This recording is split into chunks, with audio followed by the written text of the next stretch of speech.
Hello, I'm Ciarán Lynch and welcome to OviCast, the Teagasc Sheep podcast. Each episode will bring you the latest insights, advice and technical updates for the sheep industry. We're joined in this week's episode by Dr. Frank Campion to give us an update on what's been happening in the better farm flocks this spring. We discuss grass growth, surpluses, silage and some of the management challenges that have occurred in the past couple of weeks. With the first round of weighing complete for the lowland flocks, Frank outlines how lambs are performing this spring. We discuss the variation among the flocks and across years, and we discuss how early lamb performance can actually impact management for the rest of the season, and we examined options to reduce poor performers. We finish up with Frank offering his advice on how to keep lambs on track for the coming weeks. We start off, however, with Frank giving us a quick recap on what's been happening on the farms over the past few weeks. It's been a busy few weeks, as you say. There's a lot going on since lambing, and the weeks kind of fly around from lambing up until this stage when we're doing the 7-week weights and having a look at the performance. But no, by and large, I suppose it's been a good spring overall. There's been no major issues on the farms. I suppose it depends on what part of the country you're in, how you might look back on the weather. You know, if you were talking to me a few weeks ago, the lads in the east were probably complaining it might have been a bit cold and a bit dry, but that certainly turned on its head now and they're getting very favourable conditions, whereas some of the lads in the northwest and the west probably got a bit too much of the rain and struggled a bit at times. But overall, it's been a relatively good spring. I was just going to ask you, like from a grass point of view, I'm assuming conditions at the moment, that trickle of rain off and on is really suiting the farms more in the south of the country. Yeah, look at it is, and the growth rates across the board are relatively good at the minute, and you know, growth rates are ahead of demand. But if you were to look at specific to those farms in the southeast and the south, you know, grass really is streaking ahead of demand. It's really suiting them, whereas the lads further north and west are probably telling you they're getting too much rain, and you know, it's impacted on their ability to graze out paddocks, and it's impacted on their ability to make silage too. They've been relying, I suppose, more on, you know, kind of a smash and grab job, and might have been a week to 10 days later getting some silage made than they would have liked. Whereas the lads further south and further east have been able to do it more at their leisure and do it at the time they wanted to.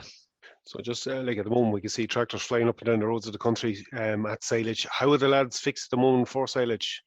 Yeah, so I suppose we've had a good weekend and a good end to last week, and that has left a situation now where nearly all the flocks have their first cut silage made. And, you know, those that haven't, I suppose, there are a couple of the later lamb and hill flocks, but most of them have something made, and you know, they're reasonably happy with what they have. But the big thing for them now in the next few days to a week is to sit down, see what bales, what pit silage they have, compare back to the fodder budget that they made at the start of the year and see what's needed for a second cut, or will they be able to get enough in off cuts during the summer, because with the prices of diesel and fertilizer and everything else, it's not the year to be making silage for the sake of it. So we'll have a look at the fodder budgets now and see what's needed to make sure we have enough for next winter. Frank, just like on the, from a point of view of offcuts, it has been a relatively good growing spring, so have there been many offcuts made on the farms? Is the reduction in fertilizer having a bit of an impact on that? Yeah, it's probably having an impact on it. I suppose we haven't seen that yet insofar as growth rates really did rocket, particularly in the drier farms further south and east in May. And all those lads did make some offcuts regardless, where I suspect we'll see that pinch come on is later on in the summer, when maybe we won't have as many offcuts, or we won't want as many offcuts either with trying to cut back on fertilizer. But no, some of the lads have got offcuts, and I suppose that's just been down to exceptionally high growth rates over a short period of time. Look, Frank, we're talking about grass. I suppose the other really interesting thing is lamb performance on these farms. And I suppose for those who aren't familiar with them, all the participating farmers is fully AD recording on the lambs from birth. There's a lot of details recorded on birth, but you also weigh those lambs at 7 weeks and 14 weeks to get a gauge on performance. You've just completed that round of 7-week weights with the team being out on the farms. How have they been doing this year? Yeah, so look, at lamb growth rates by and large across the flocks are good, you know, and we'd be reasonably happy with them. But I suppose, as with every year, there's a variation between the flocks.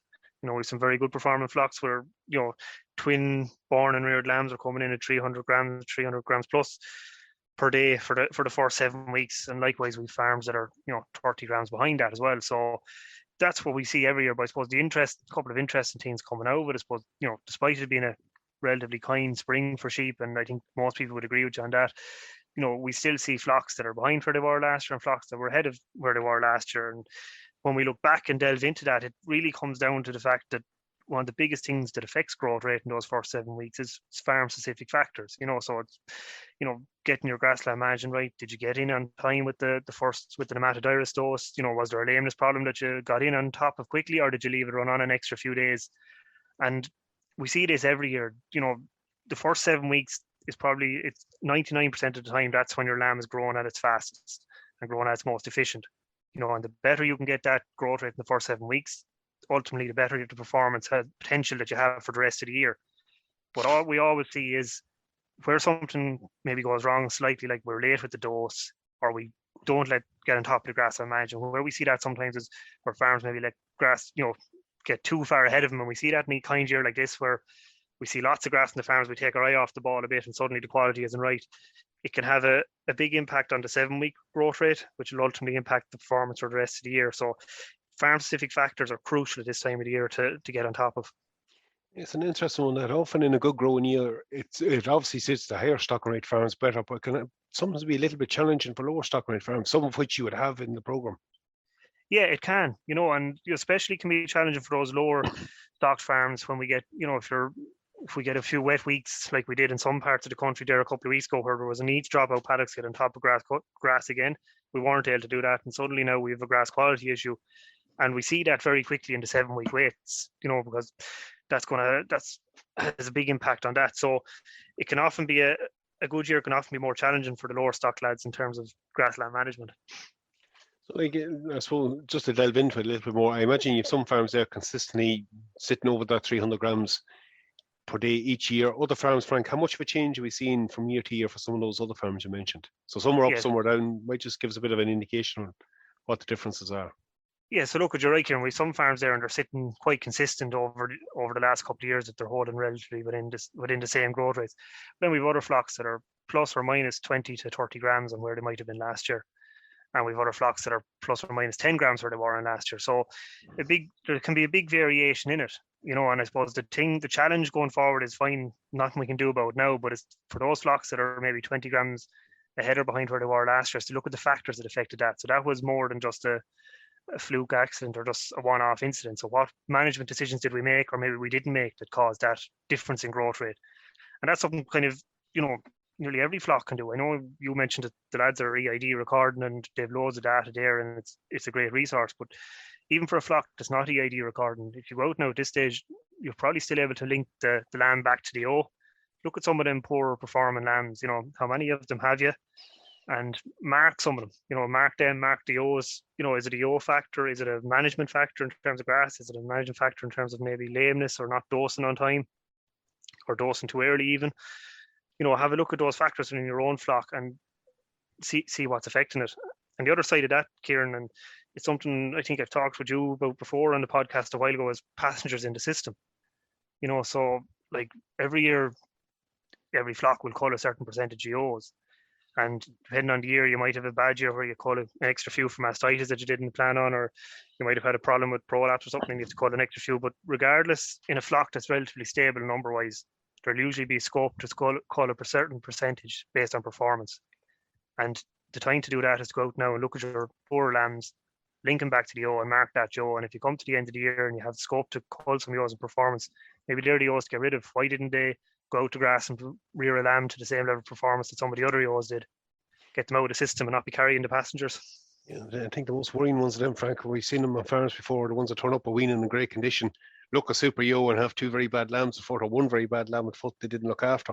The key there, Frank, is to have enough replacements coming in every year to give you a bit of scope to do that. Yeah, I think it is. And like the one thing is, we see huge variation in replacement rates on sheep farms.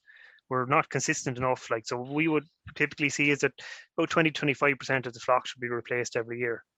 And I suppose what tends to happen some years is that maybe there's a good lamb price, and we say, we won't cull as hard and we'll only keep a small number of yo lambs, and then another year then we need to keep a large number of yo lambs. And what that does is not only does it affect your flock performance from year to year, but it also limits, I suppose, it affects your age profile in the flock, and it affects your potential for genetic gain. So look, every year we should be aiming to replace 20-25% of the flock.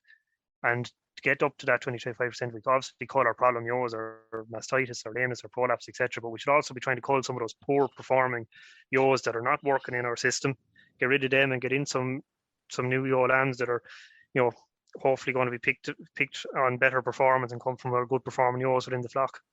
Even at a practical level, without EAD recording, if you have replaced and selected, it's a great gauge of what the mother's been able to do with them, their performance up to now.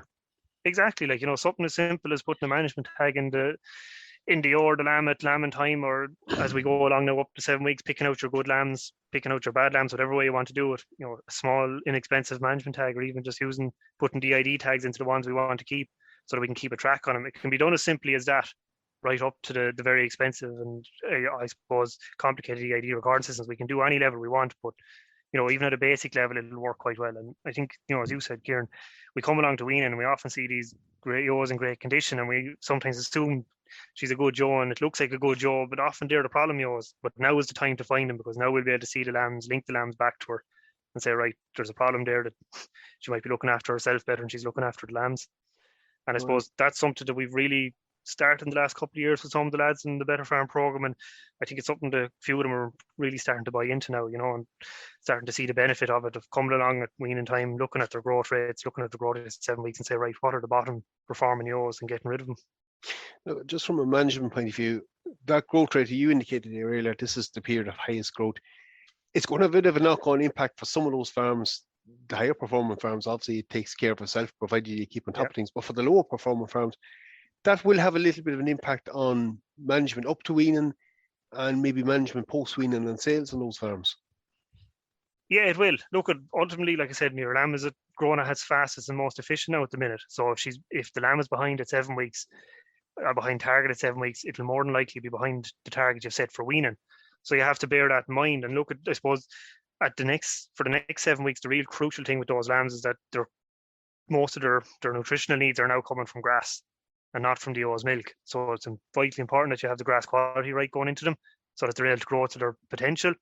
And then when it comes to weaning, it's that's when you really see the effects of it. How many lambs are behind target, and what do you want to need to do for the summer and into the autumn to try and get rid of those lambs and keep them moving along. And I suppose what we would a lot of times do with the better farmers is we'd look at the weights, and we'd have a look at the breakdown of the weights. So an average and a growth rate tells us a lot, that's fine, but what percentage of your lamb crop is maybe 30 to 35 kilos of weaning, and what percentage is less than that or greater than that, and that'll allow you then to make decisions on what you need to do. Do you need a finishing group, or some lambs, some of the heavier lambs go on to meal for the last few weeks to try and move them off quicker, and try and make your decisions based around that. So, for those flocks now that are maybe 20 grams behind where they would have liked to have been, or 20 grams behind where they were last year, they're looking at having an extra percentage of lambs there in the autumn. So those sort of decisions are going to have to be weighed up now in the coming weeks, and see what we're going to do at weaning time. It really does have an impact on performance, or carry through performance for the rest of the year. It's amazing that first 7 weeks, how big of an effect it can have. Yeah, it has a huge effect. For those first 7 weeks, your lamb is at its most efficient, basically. And once it starts getting older, it starts getting less efficient. So if your lamb is behind in weight at 7 weeks, it won't grow any faster than that for the next 7 weeks. It'll be behind that again. So usually when we talk about a growth rate from birth to 7 weeks, our first 7 weeks will be our highest, and our second 7 weeks will be our lowest, and our average for the birth to 14 weeks will come somewhere in the middle. So if we're behind it the first 7 weeks, we're going to be behind it weaning. So maybe just, Frank, to summarize, a couple of things for any flock that's out there, maybe a little bit concerned about performance. What can they do over the next couple of weeks to maybe lift that coming up to weaning, and what are the better farmers doing? Yeah, so look, it's the same. It's probably the same, Ciarán, for those that are concerned about their growth rates to those that are happy with their growth rates. You don't want to take your eye off the ball in either situation at this stage. So I suppose the first thing to do is get on top of any health issues you have. So if you have a problem with lameness, get on top of it, get it sorted. Keep on top of your dosing. So I suppose from now on, we should be taking fecal egg counts before we're dosing. So start into that from now to make sure that lambs are dosed on time and dosed correctly. And the last thing then, I suppose, is the grass quality. As lambs get older, and particularly from now on, they'll be relying more on grass for their nutritional needs. So it's important that the quality is right in front of them. So maybe getting a bit of the aftergrass into the system before weaning, not pushing the lambs to graze out too hard on fields, keeping our residency periods to, kind of 3 to 4 days, and moving them on quickly, so that the lambs constantly have a good supply of good quality grass. I suppose they're kind of the biggest issues. And then once we get to weaning, if the ewes can do the hard work cleaning out and keep lambs grazing good quality grass ahead of them for the summer, try and keep the performance up. But I think it's the same for lads who are underperforming as well as overperforming. You take your eye off the ball at this stage, and it can fall down too quickly for either. So it's about focusing on those farm specific issues that sometimes can drift out of control at times for a few days or a week, and they can really have a knock-on effect come weaning time. We're getting the basics right, Frank. Look, good update, very useful at the moment, and thanks very much for coming on. No problem. Thanks, Ciarán. Okay, we're going to leave the episode there at this point. Some very useful tips from Frank at the end there, how to keep lambs on track over the coming weeks. Again, the important thing is not to take your eye off the ball. You can get updates on the Better Farm programme on its dedicated webpage on the sheep section of the Teagasc website and in the monthly Teagasc sheep newsletter, so you can follow the farms and how they perform and some of the key challenges during the year. That's it for me for this episode. Again, for any updates on the sheep programme, keep an eye on our Twitter page at Teagasc Sheep. I'm Ciarán Lynch. Thanks for joining us. Don't forget to subscribe and get notified of any new episodes.